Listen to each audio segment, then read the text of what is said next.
Morning, folks. Sorry to keep you waiting. There was a couple phone calls. Today, I'm announcing the United States is targeting the main artery of Russia's economy. We're banning all imports of Russian oil and gas and energy. That means Russian oil will no longer be acceptable at U.S. ports, and the American people will deal another powerful blow to Putin's war machine. This is a move that has strong bipartisan support in the Congress and, I believe, in the country. Americans have rallied to support their Ukrainian people and made it clear we will not be part of subsidizing Putin's war. We made this decision in close consultation with our allies and our partners around the world, particularly in Europe, because a united response to Putin's aggression has been my overriding focus, to keep all NATO and all of the EU and our allies totally united. We're moving forward with this ban, understanding that many of our European allies and partners may not be in a position to join us. The United States produces far more oil domestically than all the European countries combined. In fact, we're a net exporter of energy.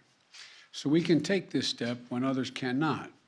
But we're working closely with Europe and our partners to develop a long-term strategy to reduce their dependence on Russian energy as well. Our teams are actively discussing how to make this happen, and today we remain united. We remain united in our purpose to keep pressure mounting on Putin and his war machine. This is a step that we're taking to inflict further pain on Putin, but there will be cost as well here in the United States. I said I would level with the American people from the beginning, and when I first spoke to this, I said defending freedom is going to cost. It's going to cost us as well in the United States. Republicans and Democrats understand that. Republicans and Democrats alike have been clear that we must do this.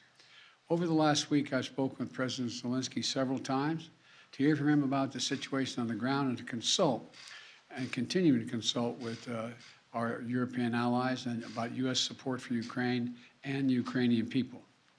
Thus far, we've provided more than $1 billion in security assistance to Ukraine. Shipments of defensive weapons are arriving in Ukraine every day from the United States, and we, the United States, are the ones coordinating the delivery of our allies and partners of similar weapons, from Germany to Finland to the Netherlands. We're working that out. We're also providing humanitarian support for the Ukrainian people, both those still in Ukraine and those who have fled safely to a neighboring country.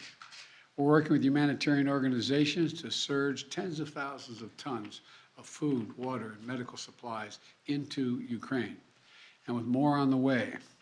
Over the weekend, I sent Secretary Blinken to visit the border between Poland and Ukraine and to Moldova to see what the situation was firsthand and report back.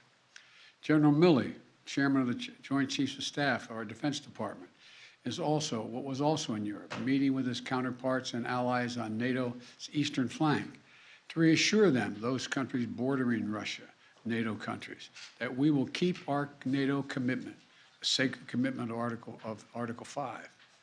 The Vice President Harris is going to be traveling to meet with our allies in Poland and Romania later this week as well. I've made it clear that the United States will share in the responsibility of caring for the refugees so the costs do not fall entirely on the European countries bordering Ukraine. And yesterday I spoke with my counterparts in France, Germany, and the United Kingdom about Russia's escalating violence against Ukraine and the steps that we're going to take together with our allies and partners around the world to respond to this aggression. We are enforcing the most significant package of economic sanctions in history, and it's causing significant damage to Russia's economy. It has caused Russian economy to, frankly, crater. The Russian ruble is now down to 50%, by 50% since Putin's announced his war. 1 ruble is now worth less than 1 American penny. 1 ruble is less than 1 American penny. And we're preventing Russia's central bank from propping up the ruble and to keep its value up. They're not going to be able to do that now. We cut Russia's largest banks from the international financial system, and it has crippled their ability to do business with the rest of the world. In addition, we're choking off Russia's access to technology like semiconductors and sap its economic strength and weaken its military for years to come. Major companies are pulling out of Russia entirely without even being asked, not by us. Over the weekend, Visa, MasterCard, American Express, they all suspended their services in Russia, all of them, joining a growing list of American and global companies from Ford to Nike to Apple. They've suspended their operations in Russia. The U.S. Stock Exchange has halted trading of many Russian securities. And the private sector is united against Russia's vicious war of choice. The U.S. Department of Justice has assembled a dedicated task force to go after the crimes of Russian oligarchs. And we're joining with our European allies to find and seize their yachts, their luxury apartments, their private jets, and all their ill-begotten gains to make sure that they share in the pain of Putin's war. These, by the way, are giant yachts. You've put some of them in your press. I mean, some of them are, I think I read one was over 400 feet long. I mean, this is worth hundreds of millions of dollars. The decision today is not without cost here at home. Putin's war is already hurting American families at the gas pump. Since Putin began his military buildup on Ukrainian borders, just since then, the price of the gas at the pump in America went up 75 cents. And with this action, it's going to go up further.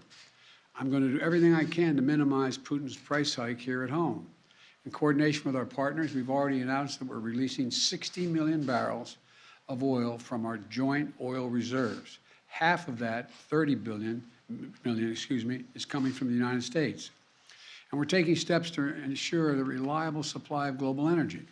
We're also going to keep working with every tool at our disposal to protect American families and businesses.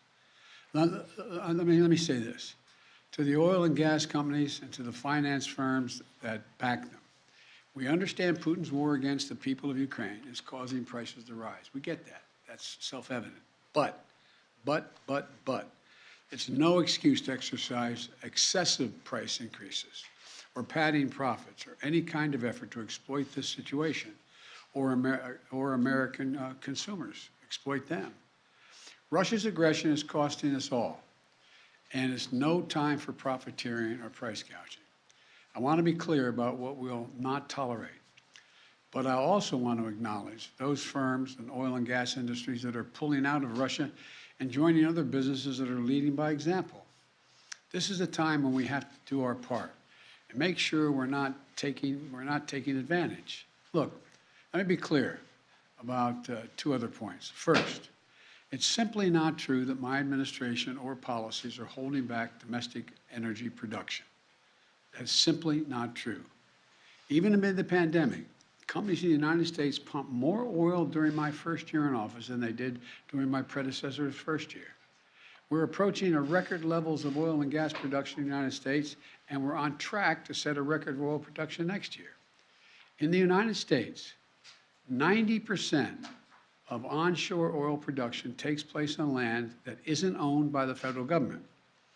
And of the remaining 10% that occurs on federal land, the oil and gas industry has millions of acres leased. They have 9,000 permits to drill now. They could be drilling right now, yesterday, last week, last year. They have 9,000 to drill onshore that are already approved. So let me be clear. Let me be clear. They are not using them for production now. That's their decision. These are the facts. We should be honest about the facts. Second, this crisis is a stark reminder to protect our economy over the long term, we need to become energy independent.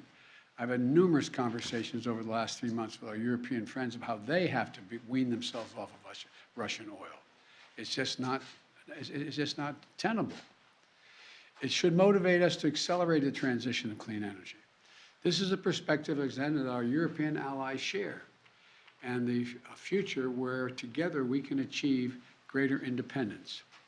Loosening environmental regulations or pulling back clean energy investment won't, let me expand, will not lower energy prices for families. But transforming our economy to run on electric vehicles powered by clean energy with tax credits to help American families winterize their homes and use less energy, that will help. And if we do what we can, it will mean that no one has to worry about the price of the gas pump in the future. That'll mean tyrants like Putin won't be able to use fossil fuels as weapons against other nations. And it will make America a world leader, manufacturing and exporting clean energy technologies of the future to countries all around the world. This is the goal we should be racing toward. Over the last 2 weeks, the Ukrainian people have inspired the world, and I mean that in a literal sense. They've inspired the world with their bravery, their patriotism, their defiant determination to live free. Putin's war has caused enormous suffering and needless loss of life of women, children, everyone in Ukraine. Both Ukraine and, I might add, Russians.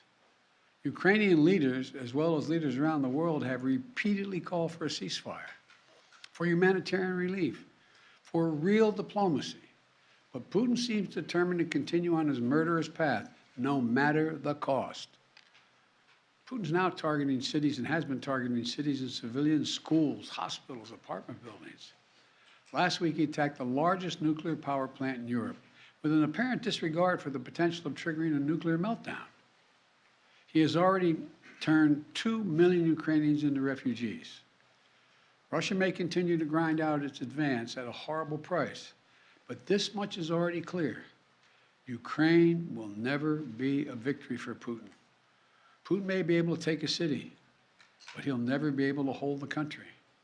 And if we do not respond to Putin's assault on global peace and stability today, the cost of freedom and to the American people will be even greater tomorrow.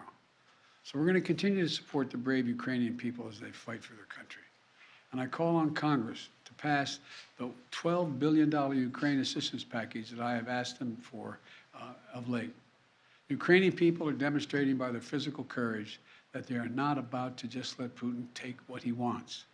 That's clear. They'll defend their freedom, their democracy, their lives. And we're going to keep providing security assistance, economic assistance, and humanitarian assistance. We're going to support them against tyranny, oppression, violent acts of subjugation. People everywhere, and I think it's maybe even surprised some of you all, people everywhere are speaking up for freedom. When the history of this war is written, Putin's war on Ukraine will have left Russia weaker and the rest of the world stronger. May God bless all those heroes in Ukraine. And now I'm off to Texas. Thank you very, very much. I know there's a lot of questions.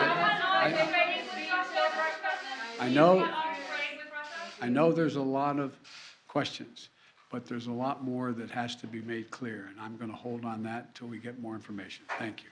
Appreciate it.